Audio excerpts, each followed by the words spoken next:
யாரோ வர்றாங்க, வரட்டுமே, அவர் விஜய் வரட்டுமே. இப்போ ரஜினிகாந்த் ஆதரிக்கிறீங்களா?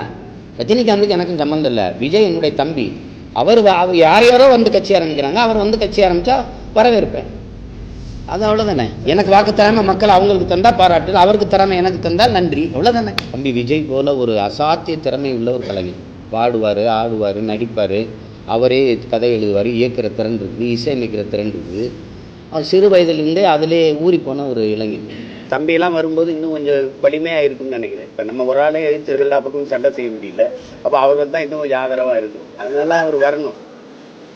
அதுக்கான முயற்சி இதெல்லாம் ஒரு இது தானே. இப்போ இது வரும்போது இப்போ நாங்கள் தொடக்கத்துலேருந்தே செஞ்சோம், இயக்கமாக இருக்கும்போதுலேருந்து. அவர் இப்போ வரணும்னு நினைக்கிறாரு. அதுக்காக இதையெல்லாம் செய்யணும்.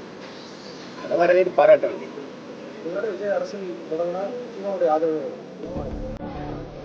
நான் யாரையும் ஆதரிக்கிறது, தம்பி தான் என்னையே ஆதரிக்கணும். நான் எதுக்கு அவர் ஆதரிக்கணும்? அவர் தனித்த பேரியக்கம் வரணும்னு நினைக்கிறேன். எனக்கு ஒரு கனவு இருக்குது. அவருக்கு இன்றைக்கும் மதிப்பு இருக்குது. இந்தியாவிலேயே அதிக சம்பளம் வாங்குகிற நடிகர். தமிழ்நாட்டில் அவர் தான் முதன்மையான நடிகர். உண்மையிலே பார்த்தா அவர் தான் இப்போதைக்கு சூப்பர் ஸ்டார். 150 கோடி அவருக்கு சம்பளம். 30 கோடி வரி போனாலும் 120 கோடி அவர் கையில் இருக்குது. அதை பொருள்படுத்தாமல் வர்றாருன்னா சரி, வரவேற்க வேண்டியது. தமிழர்களுக்கு நிறைய கோடிக்கணக்கான பிரச்சனை இருக்குது. அதில் போராடுறதுக்கு நிறைய தலைமைகள், கட்சிகள்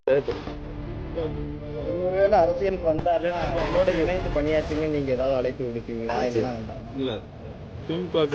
அவர் எனக்கு யார் துணையும் தேவையில்லை. அவன் என் தம்பி. நான் என்னுடைய உச்சத்தை விட்டு நான் அவ்வளவு வருமானத்தை விட்டு வானுவ வீட்டு வாசல எவன்டா நின்ன? அவன் வாட்ச்மேன் கூட நிக்கலையடா. ஏன்டா இந்த மாதிரி போய் கலையிற? சேவை செய்ய வந்தா சேவை செய். நான் அடைக்கலம் தேடி வரவில்லை, படைக்கலத்தோடு வரும். யாரும் வானவனை கூப்பிடலையே. எதுக்கு வர?